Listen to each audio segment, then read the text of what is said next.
Hello दोस्तों, नमस्कार। कैसे आप सब दोस्तों? आज इस वीडियो में हम बात करने वाले हैं धान की खेती के बारे में कि आपको रोपाई कैसे करनी है, रोपाई के बाद आपको किस चीज़ का छिड़काव करना है, आपकी उर्वरक खाद कब डालनी है। ठीक है दोस्तों, हम ऐसे 8 बातें करेंगे जिसको अगर आपने फॉलो कर लिया तो आपकी पैदावार दोगुनी होने से कोई रोक नहीं सकता। जितनी आपने अब तक पैदावार नहीं ले पाए होंगे वो इस फसल में अब की बार धान की फसल अगर लगा रहे हो तो उससे पैदावार ले सकते हो। ठीक है, तो दोस्तों जो मेरे दोस्त चैनल पर नए हैं चैनल को सब्सक्राइब जरूर कर ले, बेल आइकन को दबा के वीडियो को लाइक कर दे और अपने दोस्तों के साथ भी शेयर करें। तो सबसे पहले हम दोस्तों उन 8 बातों को बताने जा रहे हैं, कौन कौन सी बातें रहेंगी उसके बारे में पूरी डिटेल बताएंगे। सुनिएगा ध्यान से दोस्तों। मिट्टी सिंचाई एवं मिट्टी के उपचार के साथ जुताई और धान की रोपाई। खाद और उर्वरक, हरी खाद उपयोग की स्थिति, लेह युक्त धान, रसायन का उपयोग, जीरो टिल मशीन का संशोधन, ड्रिल की नली पर विशेष ध्यान, पेंडिमेथिलिन एवं सोडियम साल्ट का उपयोग, श्री पद्धति से धान की खेती। ये दोस्तों 8 बातें जो है ये बहुत ही ज़रूरी है, बहुत इंपॉर्टेंट। धान की खेती अगर कर रहे हो तो आज के समय में अगर आपको अच्छी पैदावार लेनी है तो आइए दोस्तों हम शुरू करते हैं। तो वीडियो में बने रहे, बिल्कुल भी स्किप मत करना। तो दोस्तों सबसे पहले हम बात करेंगे मिट्टी की सिंचाई या मिट्टी उपचार के साथ जुताई, इसके बारे में। तो सबसे पहले बात करें दोस्तों धान के लिए कौन कौन सी मिट्टी उपयुक्त होती है। मटियार, दोमट मिट्टी, रेतीली मिट्टी, चिकनी मिट्टी, ये सब उपयुक्त मानी जाती है। और इसका पीएच मान कितना होना चाहिए दोस्तों? 6.5 से 8.5 इसका पीएच मान इतना होना चाहिए मिट्टी का। और दोस्तों जल भरा मतलब कि पानी की उचित व्यवस्था होनी चाहिए। तो गर्मी की जुताई, जैसे मैंने बताया कि जैसे गेहूँ काट लिए उसके बाद जुता के छोड़ देते हैं, इसको कहते हैं गर्मी की जुताई। इसको छोड़ने के बाद आप 2 से 3 बार जुताई करने के बाद दोस्तों रोपाई के 1 हफ्ते पहले से ही खेत में जो है आप पानी लगा दें। दोस्तों हैरों से जो है जुताई करवाने के बाद 2 से 3 बार पलटने के बाद ऊपर से पाटा चलवा दें। उसके बाद दोस्तों 20 से 25 किलोग्राम ट्राइकोडर्मा और 60 किलोग्राम सड़ी हुई गोबर खाद या फिर वर्मी कंपोस्ट को हल्के पानी के साथ मतलब मिला के कि अच्छे से मिल जाए, नमी हो जाए उसमें। उसके बाद छाया में 1 सप्ताह रख दें। उसके बाद 1 सप्ताह बाद आप उसको खेत में जो है छिड़काव कर दें बराबर से।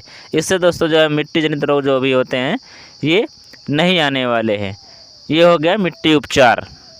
दोस्तों हम बात करेंगे रोपाई की। आपकी धान की नर्सरी जो है 20 से 25 दिन की हो जाए तो उसको आपको रोपाई करवा देना है। अगर ज़्यादा दिन की हो गई तो उसमें कल्ले बहुत कम फूटते हैं दोस्तों, बल्कि वो बहुत कम कल्ले आते हैं। अगर आप दोस्तों ऐसा नहीं करते तो आपको उत्पादन में कमी हो सकती है। और दोस्तों जिस एरिया में जो है धान और गेहूं की ही खेती होती है वहाँ पे एक चीज़ ध्यान देना है कि ढैंचा आता है, उसको हरी खाद बोलते हैं, उसको लगाना या फिर 100 से 120 कुंटल प्रति हेक्टेयर के हिसाब से आपको सड़ी हुई गोबर खाद डाल देनी है। और नर्सरी को बेरन को जो है उखाड़ने से पहले आपको दिन में जो है अच्छी तरह सिंचाई कर देनी है। उसके बाद हल्का पानी बचे या फिर चाटा रहे, मतलब गीली मिट्टी रहे, तो आपको उसको बेरन को उखाड़ना है। उखाड़ने के बाद 5 से 8 सेंटीमीटर के मतलब बांध लेना है, आपको ज़्यादा नहीं बांधना है, मतलब बंडल बना लेना है। ठीक है दोस्तों, कि एक मुट्ठे में पकड़ने में एक हाथ से आ जाए आसानी से। दोस्तों रोपाई के समय चीज़ का ध्यान देना है कि पौधे से पौधे की दूरी जो है 15 सेंटीमीटर होनी चाहिए। और लाइन वाइज जो आप रोपाई करते हो उन लाइनों की दूरी जो है 20 से 25 सेंटीमीटर की दूरी पर होना चाहिए। और रोपाई के समय चीज़ का और ध्यान देना है दोस्तों, 2.5 से 3 इंच गहराई में उसको रोपाई करना है। दोस्तों एक जगह पर जो है 2 से 3 पौधे ज़रूर लगाएं। दोस्तों अधिक उपज या फिर मिट्टी की उपजाऊ मिट्टी बनाए रखने के लिए हरी खाद या कंपोस्ट खाद या फिर गोबर खाद का इस्तेमाल ज़रूर करें। दोस्तों धान की बावनी प्रजातियों के लिए हम बताने जा रहे हैं अब, तो यहाँ पर ध्यान दीजिएगा। बावनी प्रजातियों के लिए जो है 100 से 130 kilo nitrogen, 50 kilo potash, 50 kilo phosphorus और 30 किलो जिंक प्रति हेक्टेयर के हिसाब से आपको डाल देना है। अब हम बात करेंगे बासमती प्रजातियों के लिए बात करने जा रहे हैं दोस्तों हम। दोस्तों 80 से 100 किलो नाइट्रोजन, 50 से 60 किलो फास्फोरस, 40 से 50 किलो पोटास और 25 से 30 किलो जो है जिंक का इस्तेमाल करना है हेक्टेयर में। Single super phosphate, muriate of potash एवं जिंक की पूरी मात्रा आखिरी जुताई के समय देनी चाहिए। पौधा अच्छी तरह जड़ पकड़ ले तो या की पहली तिहाई 5 से 8 दिनों बाद सामान्य रूप से छिड़काव कर दें। यूरिया की दूसरी 1/3 मात्रा कल्ले फूटने के बाद यानी कि 25 से 30 दिनों बाद छिड़काव कर देना है। इसके बाद जो मात्रा यूरिया की बची हो फूल आने से पहले, यानी कि 50 से 60 दिन की फसल हो जाए तो उसमें आपको सामान्य रूप से बची हुई पूरी यूरिया आराम से डाल देना है।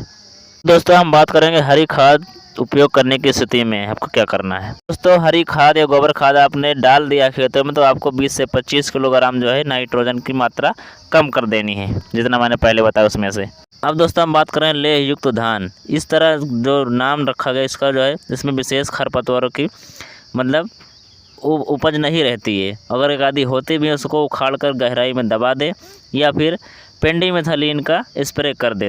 रोपाई या बोआई के 2 से 3 दिन बाद आप उसको स्प्रे कर दें, उससे छुटकारा मिल जाएगा खरपतवार से। दोस्तों हम बात करें रसायन का प्रयोग। यदि खेतों में रसायन का प्रयोग करने से दानेदार खाद वगैरह कुछ डाल रहे हो तो 3 से 4 इंच पानी ज़रूर भरा रहना चाहिए उसमें। यदि दोस्तों धान में खैरा रोग दिखाई दे तो प्रति हेक्टेयर 2.5 किलो चूना और 5 किलो जिंक मिला के दोस्तों आपको स्प्रे कर देना है। दोस्तों 5 किलो जिंक 2.5 किलो चूना को 800 लीटर पानी में मिला के अच्छे से उसके बाद स्प्रे कर देना है। खैरा रोग से छुटकारा मिल जाएगा। जीरो टिल मशीन का संशोधन, इसको संशोधन इसलिए बता रहा हूँ दोस्तों, इसे बुआई से पहले, सीधी बुआई के बारे में ये है ना, बुआई से पहले जो है मशीन को जाँच लेना है ताकि 2.5 से 3 इंच की गहराई में ही बीज जाना चाहिए। ज़्यादा गहराई जाने से जो है कल्ले नहीं आएंगे। 20 से 25 किलो बीज रहेगा और 120 किलो तक DAP रहेगी। अगर ज़्यादा इधर उधर हुआ बिना संशोधन के कर दिया तो ज़्यादा या कम जो है बीज या खाद लग सकती है, इसलिए। अब दोस्तों हम बात करेंगे पेंडिमेथलिन एवं सोडियम साल्ट का उपयोग। बुआई के 48 घंटे बाद पेंडिमेथलिन का 1 लीटर 1 हेक्टेयर के हिसाब से 100 लीटर पानी में मिला के छिड़काव करना है। छिड़काव करते समय मिट्टी में पर्याप्त नमी रहे और एकदम बराबर से आपको छिड़काव करना है।